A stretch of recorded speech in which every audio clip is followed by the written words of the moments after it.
my name is Harrison Harbers. This is the Harry situation. And I'm not going to talk about Hitler this week. Because what is there to say? It's a bad guy. Yeah. No one gives a shit about Hitler. Why should I give a shit about Hitler? Instead, I'm going to talk about why history is a goddamn sham. And the more you read, the less you understand. How I came to this conclusion is pretty simple. Here, just as an example. Have you read Socrates? No. In fact, no one has read Socrates. Plato wrote everything Socrates ever said. And yet we consider, Socrates, we know his quotes. All I know is I know nothing. Yeah, he totally said that. Maybe. History's bullshit. It's just a bunch of convenient lies we tell ourselves to make things feel good. You know something. Ooh, that's important. None of this is important. I read these giant fucking books, right? Ooh, look at this. Oxford text on the struggle for cultural supremacy during the Cold War. Interesting subject. Something I know nothing about. And each page leaves me in more of a quandary. I don't know much about this subject, and I'm just opening the book and trying to amuse myself most times. But even in this book, they kind of make a mention of what the Soviets were doing when it comes to history. Flat out making it up. You know, to bolster their own self-esteem, I guess. You know, Russia didn't have... They had some inventors, but, the West was cribbing all their stuff. So in this book, they make the case that, plenty of inventions, all stolen by the West. And in fact, it was all the Russians. They did everything. They created the bicycle, penicillin, radar, television. Let's see here. You got the Wright brothers. They were frauds too because of this guy, Mozhaisky or Moshkisky. I guess he made the plane. And as much as I'd like to say, that's bullshit, I don't know. I have no idea. Because most of the time, when it comes to all these historical documents, you're just taking their word for it. That's all you can do until you have multiple books on the same subject and hope that their primary source is the same or different. So then you can verify or denounce the claims that they make. And without that, I guess it's true. So yeah, history is largely questionable. You have to take it all with a grain of salt. Even the big things. Which is why you have conspiracy theorists. They don't know what the hell they're talking about, but at the same time, it's convenient and it's comfortable to have an understanding of the truth that no one else does. When really, no one cares, because it's in the past. And if it were to be known that someone else created something that...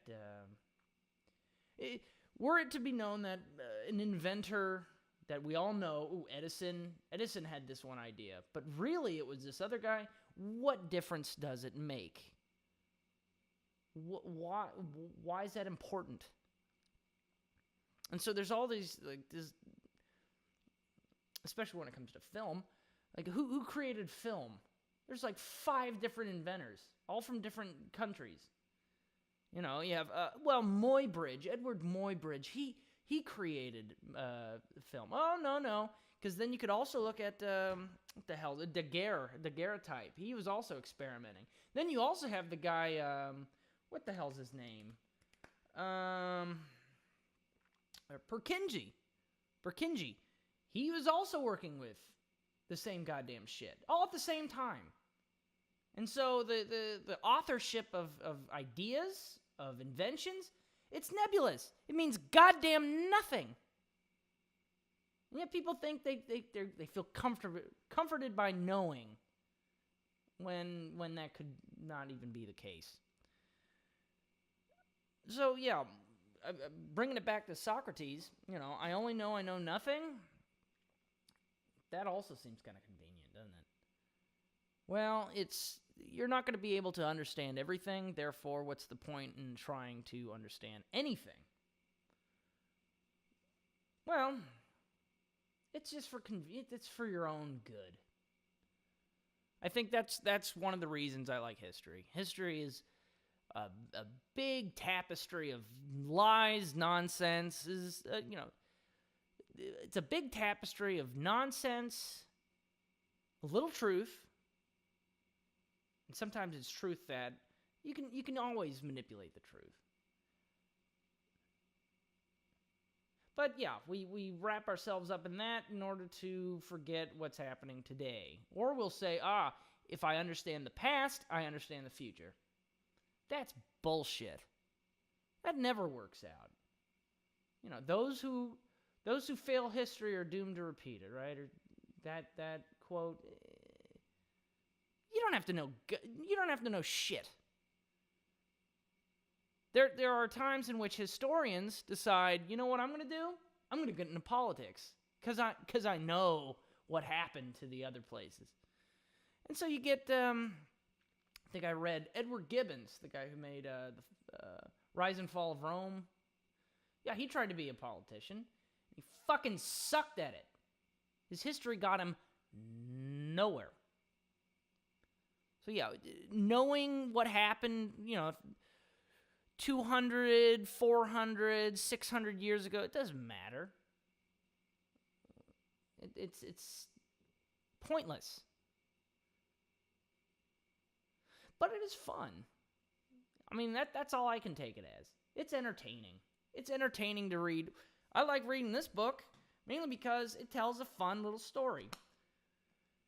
It tells a story of America versus Russia, culturally speaking, where you have a ton of plays I'm never going to watch, a ton of writing I'm not going to read, a bunch of people that have a very sad story, and I can just sort of empathize with it or try to get at a deeper point, even though it could be entirely fictitious. Just like everything else, it's subjective. You can take the big parts and go, yeah, no, that happened. We have accurate data for it. But if you're a solipsist, no, you could keep going around the same point all day long. Yeah, truth is a funny thing because it's only verified in the here and now. You stick your hand on a stove, it burns, it hurts. Okay, cause and effect. With history, we don't know any of that.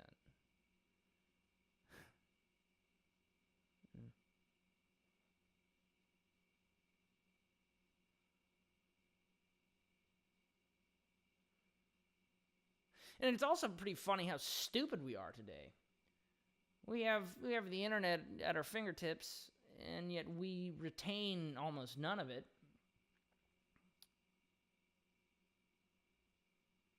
And I think that's just because we can't be bothered to remember history.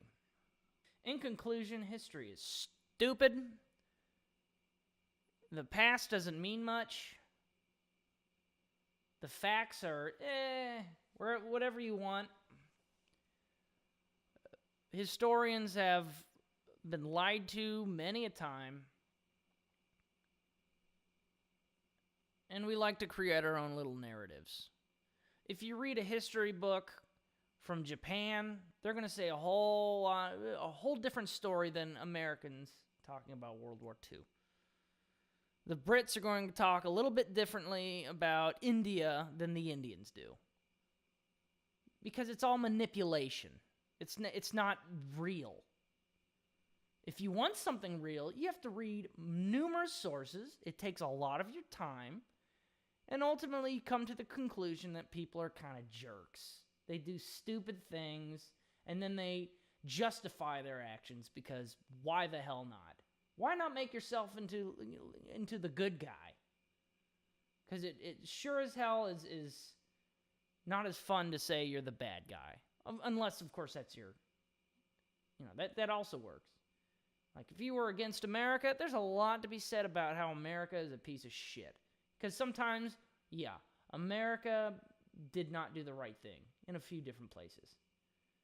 Now, to use that as a monolith, that America is evil, that is also very naive. And it's because nations are not good or evil. They're nothing. People are good and evil. Nations are just a bubble, a convenient way to hold on to what we like to consider the truth, or a value. Ooh, boy, values. People like talking about values until you recognize everyone has values, just not our values. So they're wrong. They're an inherent evil. So we have to squash them out.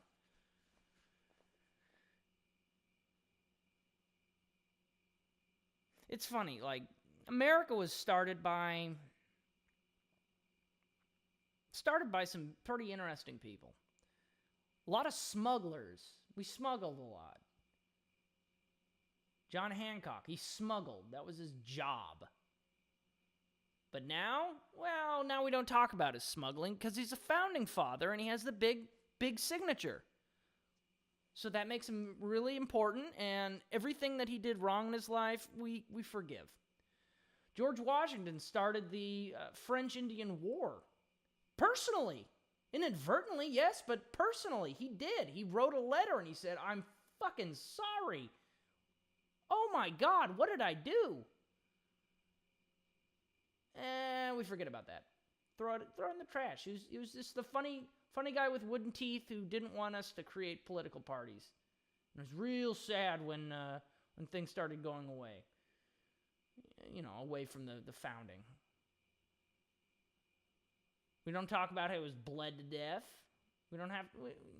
There's too many facts about too many people, and it's not convenient to look at a whole person as a whole person. Instead, we like to make them into other things. And that's just lazy. So hopefully what I'd like to say in conclusion is that history's kind of dumb. People are kind of dumb. We should look at people and stop focusing on widespread political and national fairy tales.